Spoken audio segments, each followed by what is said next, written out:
خلفائے راشدین، عام طور پر تو ہم کہتے ہیں حضرت ابو بکر، حضرت عمر، حضرت عثمان، حضرت علی.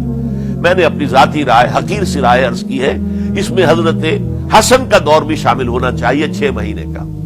تب وہ 30 برس پورے ہوتے جو حدیث میں آیا ہے کہ خلافت جو ہے وہ 30 برس رہے گی، اس کے بعد ملوکیت شروع ہو جائے گی. تو ملوکیت کا پہلا قدم یہ تھا کہ حضرت معاویہ نے طاقت سے بزور خلافت حاصل کی، اس لیے ان کو خلیفہ راشد ہم نہیں کہتے. البتہ یہ ضرور ہے کہ ان کا دور بہت پرسکون دور تھا. البتہ جب 10 برس گزر گئے حضرت معاویہ کے دور حکومت کو، اب میں یہاں لفظ خلافت کی بجائے دور حکومت استعمال کر رہا ہوں، جو کہ خلافت راشدہ سے ذرا اس کا فرق واضح ہو جائے. تو اس وقت ایک اور صحابی، جلیل القدر صحابی مغیرہ ابن شعبہ رضی اللہ تعالی عنہ، وہ حضرت معاویہ کے پاس آئے اور انہوں نے یہ کہا کہ دیکھیے، اگر آپ نے اپنے بعد اپنا جانشین نامزد نہ کیا تو ہو سکتا ہے پھر فسادات پیدا ہو جائے، پھر مختلف لوگ خلافت کا دعویٰ لے کر کھڑے ہو جائیں، پھر خانہ جنگی ہو جائے. 5 برس کی خانہ جنگی میں 1 لاکھ سے زیادہ مسلمان شہید ہو چکے ہیں، قتل ہو چکے ہیں، ہلاک ہو چکے ہیں. اب دوبارہ وہی دور نہ آ جائے، لہذا آپ اپنا جانشین نامزد کر دیجئے. امیر معاویہ ریلیکٹنٹ تھے، لیکن انہوں نے دلائل دیے، دلائل مضبوط تھے. انہوں نے کہا کہ اب کبار صحابہ دنیا سے رخصت ہو چکے، وہ جماعت کہ جن کی تربیت اور تزکیہ، جن کی تعلیم حضور نے خود کی تھی اور ان کو اندر سے پاک کر دیا تھا، ان کی نیتیں بالکل پاک ہو چکی تھی، کوئی نفسانیت ان میں نہیں رہی تھی، وہ جماعت تو اکثر و بیشتر اب ختم ہو چکی، فوت پا چکے، وفات ہو چکی. لہذا اب جو ہے اکثر و بیشتر نو مسلم ہیں جو بعد کے فتوحات کے ذریعے سے اسلام لائے ہیں. لہذا ان کے اندر نہ وہ پختگی ہے، نہ ان کے اندر وہ تقویٰ ہے، نہ تدین ہے، نہ اصول پرستی ہے. اسلام کی پوری تعلیمات جو ہیں وہ ان کے وجود کے اندر، ان کے شعور کے اندر گہری اتری ہوئی نہیں ہے. لہذا اب صورتحال وہ نہیں رہ سکے گی جو حضرت ابو بکر یا حضرت عمر یا حضرت عثمان یا حضرت علی کے زمانے میں تھی. لہذا آپ نامزد کیجئے. یہ بھی بتا دوں کہ مغیرہ ابن شعبہ کون تھے رضی اللہ تعالیٰ عنہ. نمبر 1 یہ ہے کہ یہ اصحاب شجرہ میں شامل ہیں، جن 1400 یا 1800 افراد نے حضور سے بیعت کی تھی صلح حدیبیہ سے متصلاً قبل، اس درخت کے نیچے بیٹھ کر جس کے بارے میں سورہ فتح میں فرمایا گیا کہ لقد رضی اللہ عن المؤمنین اذ یبایعونک تحت الشجرہ. اللہ ان تمام اہل ایمان سے راضی ہو گیا جو ہے نبی صلی اللہ علیہ وسلم آپ کے دست مبارک پر بیعت کر رہے تھے اس درخت کے نیچے، ان میں سے موجود، ان میں یہ مغیرہ ابن شعبہ ہے. پھر مغیرہ ابن شعبہ وہ ہے کہ حضرت علی اور امیر معاویہ ان کے درمیان جو خانہ جنگی ہوئی اس میں ہمیشہ حضرت علی کے ساتھ رہے، حضرت علی کے ہی وہ سپورٹر تھے، ان کے ساتھ تھے. اس پہلو سے اچھی طرح سمجھ لیجئے کہ یہ نہیں ہے کہ وہ در حقیقت کو پہلے سے وہ امیر معاویہ کے ساتھی تھے، نہیں. لیکن اب جو صورتحال وہ دیکھ رہے تھے، جہاں دیدہ انسان تھے، بہت بڑے سیاستدان تھے، جانتے تھے حالات کو، حالات کے نبض پر ان کا ہاتھ تھا. لہذا انہوں نے یہ مشورہ دیا اور پھر امیر معاویہ نے اس مشورے کو قبول کر لیا اور یزید کی ولی عہدی کا اعلان کر دیا. یہ بالکل مڈل ہے حضرت امیر معاویہ کے دور خلافت کا درمیان. یہ 10 سال جب ہو گئے تھے حضرت امیر معاویہ کی خلافت کو یا حکومت کو، تب یہ معاملہ پیش آیا اور یزید کے ہاتھ پر یہ بیعت ولی عہدی تمام جو بھی مختلف گورنرز تھے ان کے ذریعے سے کہہ دیا گیا اپنے اپنے علاقے کے لوگوں سے بیعت لے لو. یہ بیعت عام طور پر لوگوں نے کر لی. البتہ 5 شخصیتیں جو بہت نمایاں تھیں انہوں نے اس بیعت سے انکار کیا. ان میں کون تھے ذرا نوٹ کیجئے. حضرت ابو بکر فوت ہو چکے، ان کے بیٹے عبد الرحمن ابن ابی بکر. حضرت عمر فوت ہو چکے، ان کے بیٹے عبداللہ ابن عمر. حضرت زبیر فوت ہو چکے، ان کے بیٹے عبداللہ ابن زبیر. حضرت عباس فوت ہو چکے، ان کے بیٹے عبداللہ ابن عباس. حضرت علی شہید ہو چکے، ان کے بیٹے حسین ابن علی رضی اللہ تعالی عنہم اجمعین. یہ 5 جو امت کے بہت بڑے 5 افراد کے گویا کے وہ چشم و چراغ تھے ان گھرانوں کے، انہوں نے انکار کیا. اور ان میں خاص طور پر عبد الرحمن ابن ابی بکر نے یہ جملہ کہا کہ تم چاہتے ہو کہ قیصر و کسریٰ کی سنت پر عمل کرو کہ باپ کے بعد بیٹا حاکم بن جائے. یعنی ایک قدم تو خلافت کا نظام پہلے ہی نیچے اتر چکا.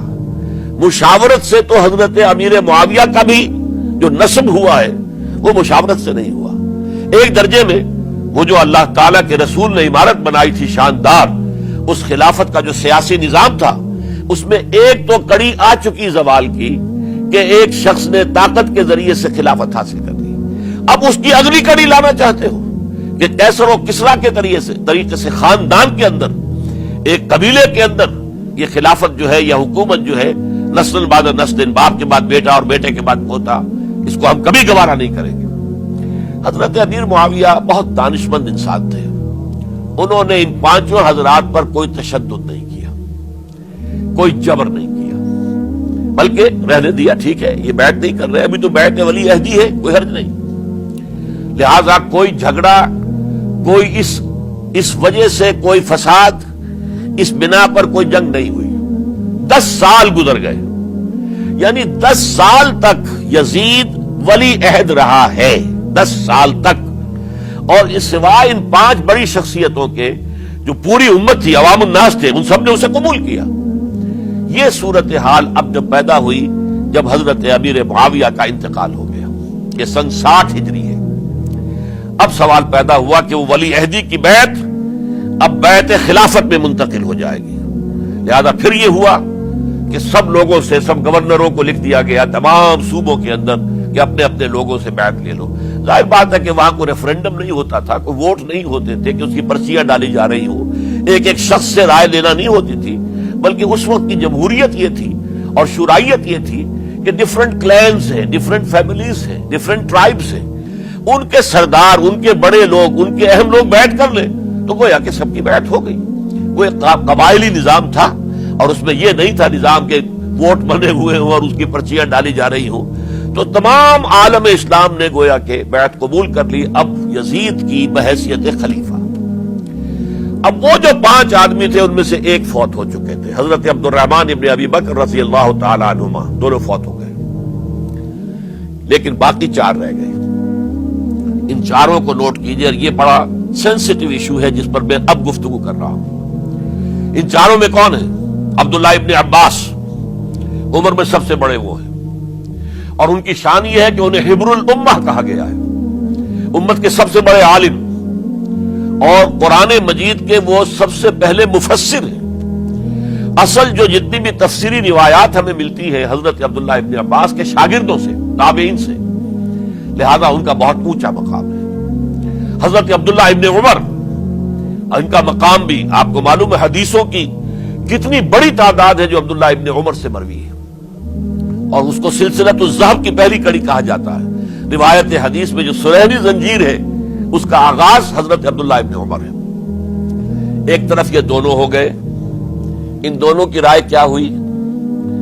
اگرچہ کام غلط ہوا ہے، یہ اس طریقے سے قیصر و کسریٰ کی روایت پر عمل کرنا غلط ہے، لیکن یہ اتنی بڑی غلطی نہیں ہے کہ اس کی وجہ سے باہمی جنگ و جدال ہو، خوریزی ہو، ایک دوسرے کی گردنیں کاٹی جائیں اور فتنہ و فساد پیدا کر دیا جائے.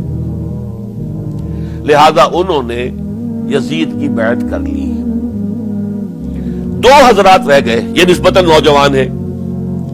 ان دونوں کی پیدائش ہجرت کے بعد ہوئی ہے. ہجرت کے بعد پہلا بچہ جو مہاجرین میں پیدا ہوا ہے وہ عبداللہ ابن زبیر ہے.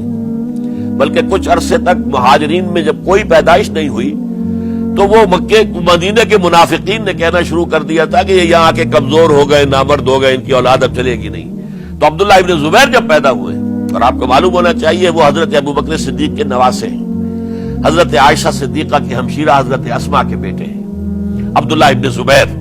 اور زبیر بہت شجاع، بہت ہی بہادر انسان تھے. تو عبداللہ ابن زبیر کے اندر بھی وہی کیفیات تھی. انہوں نے کہا نہیں، اس غلطی کو ہم برداشت نہیں کریں گے. خورزی ہوتی ہے تو ہو، لیکن ہم اسلامی نظام کو نیچے اترتا ہوا نہیں دیکھ سکتے. جیسے کبھی حضرت ابوبکر نے فرمایا تھا ایبدل الدین وانا حی، کیا دین میں ترمیم اور تنسیخ کر دی جائے گی؟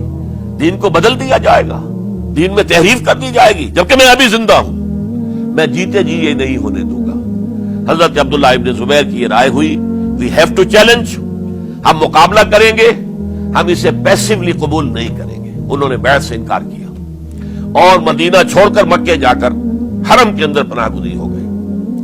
یہی معاملہ حضرت حسین ابن علی رضی اللہ تعالی عنہما کا تھا، وہ بھی نہایت شجاع، نہایت جری، نہایت بہادر۔ انہوں نے بھی کہا کہ یہ غلط قیصر و کسریٰ کی روایت جو شروع ہو رہی ہے، اسے ہم نے ریزسٹ کرنا ہے اور اسے ہم آگے نہیں چلنے